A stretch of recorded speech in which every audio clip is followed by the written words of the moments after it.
The corona pandemic has been corona raging মহামারী for the last দাপিয়ে বেড়াচ্ছে গত ১.৫ বছর। seem অনেক hopeless, সময় but সবকিছু we know দিশাহীন দেখায়, কিন্তু এখন আমরা ভাইরাসটি সম্পর্কে আগের থেকে অনেক বেশি much কিছু more about জেনে উঠতে পেরেছি। অনেক কিছু। এই সংক্রমণে মানুষের শরীরে যা যা ঘটে implications to the তার human বহু body কিছু, from the infection.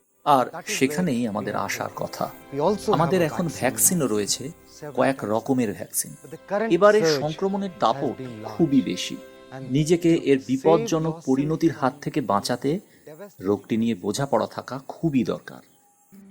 Corona virus The coronavirus গলায় এসে lodges in the শ্বাসনালীর throat মুখে and enters the ফ্যারিংস cells এর কোষের in মধ্যে our ঢুকে পড়ে pharynx, as we call এবং it medically, the ভাইরাসটি throat, কোষের and একটা it অংশে becomes পরিণত a হয়। part of this cell. এটা এমন একটা ব্যাপার Now this যা অনেকেই ঠিক করে বোঝেন না। do not understand. ভাইরাসটা নিজের সুবিধের জন্য কোষের বিপাক্রিয়াকে জয় করে নিজের কাজে লাগায় এবং একটা থেকে অসংখ্য ভাইরাস তৈরি হয়। To multiply কাজেই and make ১-২ দিনের মধ্যেই its own replication. আক্রান্ত কোষগুলোতে কোটি কোটি ভাইরাসের জন্ম হয়। 1 or 2 days, you have millions of viruses within the cells that are infected. And এভাবে once বাড়তে this থাকার কিছুটা invasion পরে has happened into আমাদের the শরীর cells টের and পায় numbers have multiplied, একটা আক্রমণ we ঘটেছে। have the body recognizing there is an invasion. The body then fights এবার শরীর যুদ্ধ শুরু করে, by producing শরীর what are known as antibody তৈরি antibodies, করে। which অ্যান্টিবডি বাইরে থেকে আসা ভাইরাসকে চিহ্নিত করে এবং তাকে আক্রমণ করে ধ্বংস করে। এটা সমস্ত ভাইরাস ধ্বংসেরই স্বাভাবিক শারীরিক উপায়। ওষুধ এই ধ্বংসের কাজটা পারে না। they are not eliminated by drugs. They are আপনার eliminated নিজের by your শরীরের own body. ইমিউনিটি অ্যান্টিবডি বানানোর মাধ্যমে সমস্ত ভাইরাস ধ্বংস করে। সর্দি কাশি থেকে শুরু করে অজস্র ভাইরাসের সঙ্গে এভাবেই শরীর যুদ্ধ করে। মোটামুটিভাবে ৪ থেকে ৫ দিনের মাথায় অ্যান্টিবডির পরিমাণ এবং করোনা ভাইরাসের সংখ্যা প্রচুর হয় আর প্রচণ্ড যুদ্ধ চলে। এবং এই যুদ্ধে প্রচুর কেমিক্যাল কোষগুলো থেকে বেরিয়ে আমাদের রক্তে মেশে। এদের বলা হয় সাইটোকাইন। এদের জন্যই শরীরের উষ্ণতা বাড়ে, জ্বর হয়, ব্যথা হয়, গলায় ঘা হয়। They have গলাতেই এই ভাইরাস থাকে সবচেয়ে বেশি। myalgia, body aches. এ থেকে কাশি আসে। শরীরে বিরাট সংখ্যায় ভাইরাস আর অ্যান্টিবডির যুদ্ধের ফলেই Maximum number of viruses. এই সমস্ত কিছুই হয়।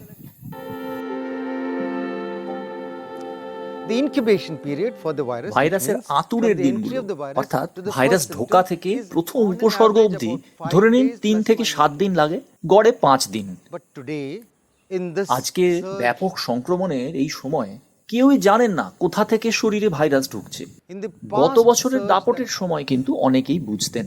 কেউ বিয়েবাড়ি থেকে, কেউ অমুক ভিড় থেকে, কেউ এখান থেকে সেখান থেকে, কোথা থেকে রোগটা বাঁধিয়েছেন ইত্যাদি বুঝতেন। কিন্তু এবার আর জানার কোনো উপায় নেই। ফলে আঁতুড়ে ভাইরাস কদিন নিচ্ছে সেটা এবার আর বোঝা যাচ্ছে না। বেশ, আপাতত প্রথম উপসর্গের দিকে নজর দিন। কি সেটা? গলায় জ্বালা, গলার ঘা, জ্বর, কাশি, গা ব্যথা, মাথা ব্যথা, কখনো পেট নরম হওয়া, যে কোনোটা হতে পারে। প্রথম উপসর্গ হিসাবে কোন দিন এটা হচ্ছে মনে রাখুন। উপসর্গের প্রথম দিন কোনটা? অনেককেই জিজ্ঞেস করলে প্রথম উপসর্গ হিসাবে বেশি কষ্টকর উপসর্গের কথা বলে থাকেন। কোনটা বেশি কষ্ট হচ্ছিল? গা ব্যথাটা সেই দিন, এইভাবে। কিন্তু চিকিৎসা করতে হলে দিন গোনার এই ভুল, ১-২ দিনের ভুল আপনাকে সেরে ওঠার বদলে ভেন্টিলেটরে পাঠিয়ে দিতে পারে। পাক্কা প্রথম উপসর্গের দিনটা ধরতে পারা ভীষণ গুরুত্বপূর্ণ। a day or two calculation error can lead to a difference between your being happily up and about and your being on a ventilator. So it's important for you to প্রথম get the উপসর্গের precise পর dates. গলা ব্যথা থেকে যেতে Once পারে, that has happened, জ্বর, তারপর ১-২ দিন জ্বর একটু বেড়ে সাধারণভাবে চতুর্থ দিনে জ্বর কমে আসে। ৯৯ ডিগ্রি বা ৯৮.৪ ডিগ্রি দেহের স্বাভাবিক যে উষ্ণতা, তাপমাত্রা। in 80% of cases, this is the end result of the whole infection. ৮০% 80% মানুষের of people ক্ষেত্রেই with the পুরো virus করোনা রোগের এইটাই শেষ গল্প। only ৮০% মানুষের এই রোগের অল্প উপসর্গই দেখা দেয়, যেটা ৩-৪ দিনে চলে যায় এবং তারা বিন্দাস ঘুরে বেড়ায়। তবে ১০ থেকে ১৫%, জোর হলে ২০% লোকের রোগটা বিপজ্জনক দিকে কিন্তু ঘুরে যায়। বিপদটা কি কি হয় তাদের? জ্বর চলে গিয়েছিল, fever had settled, it comes আবার ফিরে এলো, or কিংবা fever was there, জ্বর ছিলই, আরো বেড়ে গেল। কাশি ছিল, কিন্তু এবার কাশি আরো ভেতরে বসে গেল, কিচ্ছু বেরোচ্ছে না, কিন্তু কষ্টকর কাশি।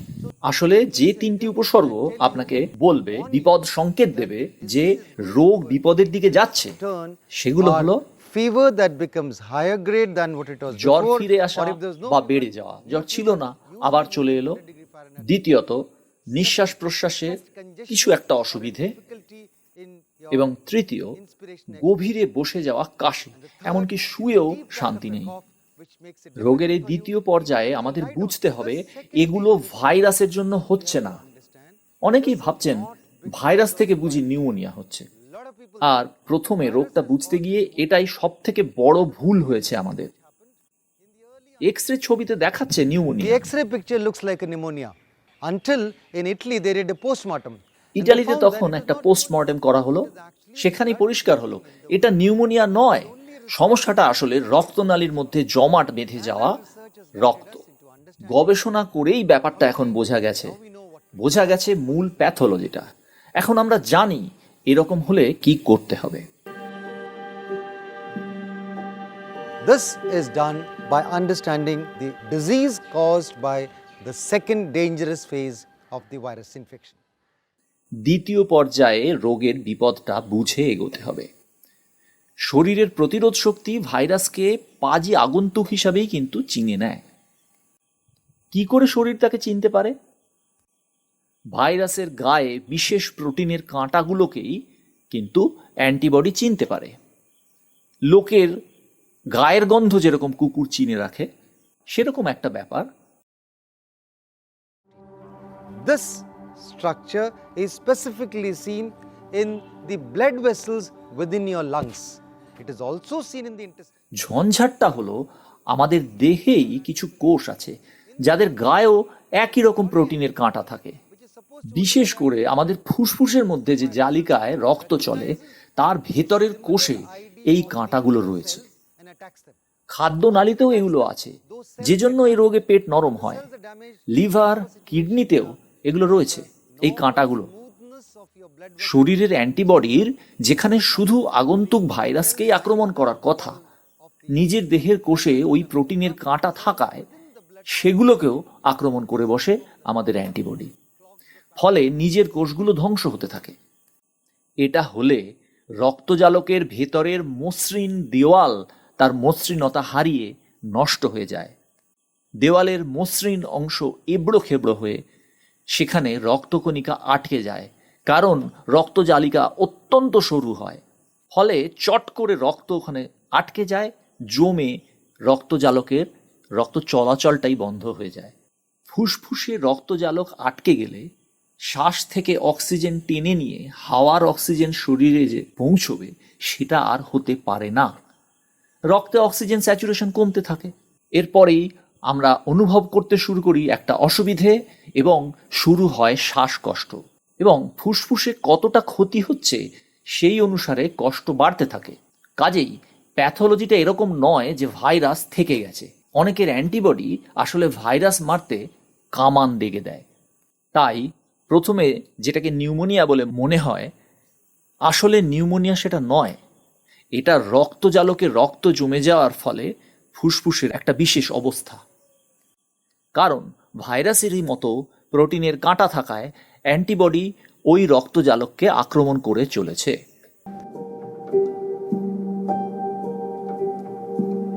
In some human beings, this damage is catastrophic. We still কোনো কোনো মানুষের ক্ষেত্রে এই দ্বিতীয় পর্যায়ে ভয়ঙ্কর অবস্থায় পৌঁছয়। এখনো আমরা জানি না কেন কিছু মানুষের অ্যান্টিবডি বেশি কামান দেগে দেয় আর বাকিদের সেরে যায়। জিনগত কারণ হতে পারে, পরিবেশের কারণেও হতে পারে, একাধিক কারণ থাকতে পারে, আমরা জানি না। এবার এটা যদি চলতে দেওয়া হয়, বিপর্যয়ের মোকাবিলা না করলে ক্রমশ রক্তজালকগুলো আটকে যায়। এর ফলে বাইরে থেকে অক্সিজেন দেওয়ার দরকার পড়ে। রোগীর মস্তিষ্কের দরকার মেটানোর জন্য অক্সিজেনের মাত্রা ক্রমশ বাড়াতে হয়। 2 লিটার, 5, 10, 15, এমনকি 60 লিটার। এরপরে যেগুলো লাগে বলা হয় বাইপাপ, সিপাপ, এবং শেষ পর্যন্ত লাগে ভেন্টিলেটর। এইটা একরকম পরিণতি যে পরিণতির আগাম বোঝাপড়া থাকা দরকার। আগে থেকে বুঝে নিতে না পারলে এই রোগের সামাল দেওয়া যাবে না। 15 থেকে 20% ক্ষেত্রে অ্যান্টিবডি কামান দাগার ফলে এই দ্বিতীয় পর্যায়টা আসে। আগে থেকেই এই পর্যায়কে চিনে নিন। Recognize this in the early stage. So on the 5th, 6th day, if the patient has high fever, has bad cough and had breathlessness, think of the onset of a cytokine shower. And you have to prevent this at this stage. 5-6 দিনের মাথায় জ্বর, শ্বাসকষ্ট এবং গভীর কাশি দেখলেই যাতে আগত cytokine স্রোত অনুমান করা যায় এবং তখনই প্রতিরোধের কাজ শুরু করা যায়। কোষ থেকে বেশি পরিমাণে সাইটোকাইন যাতে না বেরোতে পারে সেজন্য খুব পুরনো ওষুধ রয়েছে, সেটা হচ্ছে স্টেরয়েড। ট্যাবলেট বা ইঞ্জেকশন হিসাবে একে দেওয়া হয়। এটাই সাইটোকাইন স্রোতের প্রলয় হয়ে ওঠা বন্ধ করে, ফলে দ্বিতীয় পর্যায়ের ভয়ঙ্কর সেই পরিণতি আটকানো যায়। কিন্তু দুঃখের কথা, শুধু স্টেরয়েড কিন্তু ফুসফুসের রক্তজালকের মধ্যে রক্ত জমাট বাঁধা আটকাতে পারে না, তাই এর সঙ্গে অ্যান্টিকোয়াগুলেন্টও দিতে হয়। সুতরাং এই পর্যায়ে দুটো মূল ওষুধ আমাদের কাজে আসে। কি এগুলো? অ্যান্টিকোয়াগুলেন্ট এবং স্টেরয়েড। কিন্তু মনে রাখবেন, স্টেরয়েড খুবই সাবধানে ব্যবহার করতে হয়, অ্যান্টিকোয়াগুলেন্টও খুবই সাবধানে ব্যবহার করতে হয়। কাজেই নিজে নিজে এই চিকিৎসা করতে যাবেন না, ডাক্তারের পরামর্শ নিয়ে সেই মতোই ওষুধ ব্যবহার করুন। স্টেরয়েড ব্যবহারের বিপদ কি, কখন ব্যবহার করছেন সেটাই আসল কথা। অনেক রোগীকে দেখা যায়, স্যার আমি তো স্টেরয়েড খেতে শুরু করেছি। খবরদার যেন নিজে নিজে এই কাণ্ড করবেন না, কারণ প্রথম উপসর্গ দেখা দেওয়ার পর থেকে 3-4 দিন পর্যন্ত ভাইরাস কিন্তু বংশবিস্তার করে চলেছে। অ্যান্টিবডি যুদ্ধ শুরু করার পরেও কিছুদিন ভাইরাস বংশবিস্তার করতে থাকে, আর এই বংশবিস্তারের ব্যাপারটা না থেমে বিরাট লম্বা হয়ে যাবে। আপনার রোগ অনেক লম্বা হয়ে যাবে যদি আগেই স্টেরয়েড চালু করেন। এ ভুল করবেন না, ভাইরাসকে তো শরীর নিজেই ধ্বংস করে, এটা আটকাবেন না। সময় বুঝে ওষুধ দেওয়াই আসল চিকিৎসা। প্রথম পর্যায়টা শেষ হোক, যদি দ্বিতীয় পর্যায়ের সেই কামান দাগা শুরু হয় তখন স্টেরয়েড চালু করার সময় আসবে। 5-6 দিনে যাদের সব উপসর্গ বন্ধ হয়ে যাচ্ছে তাদের চিন্তার কোনো কারণ নেই। এরপরে যদি সেই কামান দাগার ঘটনা শুরু হয়, স্টেরয়েড চালু করতে হবে, আর সেই সঙ্গে অবশ্যই অ্যান্টিকোয়াগুল্যান্ট। স্টেরয়েড দেওয়া সত্ত্বেও আপনার রক্ত জমাট বেঁধে থাকবে, অ্যান্টিকোয়াগুল্যান্ট দিয়েই সেটা সামলাতে হবে। অনেক লোকই ভাবেন অ্যাসপিরিন দিয়ে কাজ হয়ে যাবে। আমি যতদূর পড়াশোনা করে দেখেছি ওটা কাজ করবে না মোটেই। কেন? কারণ সংক্রমণের পর যদি আপনি প্লেটলেট কাউন্ট দেখেন, সব সময় দেখবেন কম আছে, 40,000, 30,000, কখনো 25,000। 40,000, 30,000, some with 25,000. তা এতেও কি রক্ত জমাট বাঁধা কিছু কম হয়? না, এই অবস্থাতেও রক্ত জমাট বাঁধে। কাজেই খালি অ্যাসপিরিন দিয়ে কিছু হবে না, অ্যান্টিকোয়াগুলেন্ট আপনাকে দিতেই হবে, আর দিতে হবে কিন্তু 3 সপ্তাহ। 3 সপ্তাহ কেন? স্টেরয়েডের মতো 10 দিন নয় কেন? এই জন্যই যে রক্ত জমাট বাঁধার প্রবণতা কিন্তু 3 সপ্তাহ অবধি থেকেই যায়। অর্থাৎ সাইটোকাইন প্রলয় ঘটার আগেই আটকান, রোগীকে সময় মতো সামলান। এর ফলে রোগীদের বেশিরভাগেরই কিন্তু ভালো পরিণতি হবে। সারা পৃথিবীতে একটা ভুল হচ্ছে, শুধু ভারতে এরকম নয়, ইউরোপ, আমেরিকা, সব জায়গায়। আমাদের যেমন 2টো কিডনি আছে, আমাদের 2টো ফুসফুস আছে। একটা কিডনি যেমন অন্যকে দেওয়া যায়, টিবি বা ক্যান্সারের রোগীর একটা ফুসফুস বাদ দিতেও হতে পারে। একটা কিডনি নিয়ে বেঁচে থাকা যায়, একটা ফুসফুস নিয়েও আপনি কিন্তু দিব্যি বাঁচতে পারেন। With 100% saturation, 100%. 100% অক্সিজেন স্যাচুরেশন নিয়েই একটা ফুসফুস নিয়ে বাঁচতে পারেন আপনি। তাহলে সমস্যাটা কি হয়? সমস্যা হয় দৌড়লে 4 তলা সিঁড়ি ভেঙে উঠতে গেলে শ্বাসকষ্ট শুরু হয়। স্বাভাবিক মানুষের ফুসফুসের 3 ভাগের 2 ভাগ ওইসব কাজের জন্য রাখা থাকে। তাই আপনি যদি দেখেন রোগী বাড়িতে শুয়ে আছে, তবু অক্সিমিটারে অক্সিজেন লেভেল কমে যাচ্ছে, you will have damaged your lungs to more than 2/3 of its normal functioning ability. তবে বুঝতে হবে রোগীর ফুসফুসের 2/3 বেশি ইতিমধ্যে খারাপ হয়ে গেছে। এইবার আপনি হাসপাতালে ছুটবেন, এই অবস্থায় অক্সিজেন দিতে হবে এবং শেষ পর্যন্ত সেই ভেন্টিলেটরই লাগবে আপনার। এ তো বিপর্যয়ের চূড়ান্ত। এত দেরি করবেন না। ডিজিটাল অক্সিমিটার অবশ্যই দরকার, কিন্তু সেটা নিয়ে বাড়িতে বসে থাকবেন না। অক্সিমিটার হাসপাতালে যাওয়ার সিদ্ধান্ত নেওয়ার পক্ষে খুবই দরকারি, কিন্তু এটা নিয়ে নিশ্চিন্তে বাড়িতে বসে থাকবেন না। But not sit at home with this. That's a big mistake. প্রথম 5-6 দিনের মধ্যেই সিদ্ধান্ত নিয়ে ফেলুন। বিরাট ভুল করবেন তা না হলে। Two things that you must understand. Steroids suppress immunity. দুটো জিনিস পরিষ্কার বুঝতে হবে। স্টেরয়েড ইমিউনিটি চেপে দেয়, দাবিয়ে দেয়, ফলে এর ব্যবহার হলে অন্য সংক্রমণ হতে পারে। আপনি 5-6 দিনের মাথায় স্টেরয়েড আর অ্যান্টিকোয়াগুলেন্ট চালু করেছেন, 2-1 দিনেই রোগীর বেশ ভালো লাগছে, জ্বর নেই, কাশি কম। বিশেষত যারা বয়স্ক, ডায়াবেটিক বা কম ইমিউনিটির মানুষ, স্টেরয়েড চালু করার 4 দিনের মাথায় তাদের আবার জ্বর এসে গেল। ভাইরাস কি ফিরে এলো? মোটেই তা নয়। ইমিউনিটিকে দমিয়ে রাখার ফলে ফুসফুসের সাধারণ ব্যাকটেরিয়াগুলো এবার আক্রমণ This শুরু time it is করেছে। bacterial pneumonia. এই ব্যাকটেরিয়াই নিউমোনিয়া বাঁধিয়ে বসে। Bacterial infection. এইবার কিন্তু সংক্রমণ ব্যাকটেরিয়া থেকেই হচ্ছে, যার চিকিৎসার জন্য অ্যান্টিবায়োটিক প্রয়োগ করা দরকার। সুতরাং আবার বলি, স্টেরয়েড প্রাণ বাঁচাতে বিরাট প্রয়োজনীয় ওষুধ, কিন্তু এর খারাপ দিক হচ্ছে এটা ব্যাকটেরিয়াকে সুযোগ করে দেয় নতুন করে সংক্রমণ ঘটাতে। আর শরীরে তো ব্যাকটেরিয়া সবসময় আছে, তাই অ্যান্টিবায়োটিক দিতে হবে। এটাই একমাত্র পর্যায়ে যখন আমরা অ্যান্টিবায়োটিক দেব। প্রথম উপসর্গ দেখেই যদি অ্যান্টিবায়োটিক দেন, তাতে কার্যত ব্যাকটেরিয়ার নিজের প্রতিরোধ শক্তিটাই বাড়বে। তাই ডক্সিসাইক্লিনই দিন আর অ্যাজিথ্রোমাইসিনই দিন, এতে ভাইরাসের কিছুই হবে না। ওই সময়ে এগুলো সম্পূর্ণ অকেজো ওষুধ, কিন্তু এগুলোই কাজে আসে স্টেরয়েড চালু করার 4-5 দিন পর, যখন ব্যাকটেরিয়া সক্রিয় বংশবিস্তারটা শুরু করে। তাই ঠিক সময়ে ঠিক চিকিৎসার কথা মনে রাখতে হবে। Then এইবার steroids also স্টেরয়েড are কিন্তু diabetogenic. অবশ্যই আবার So those ডায়াবেটোজেনিক ওষুধও বটে।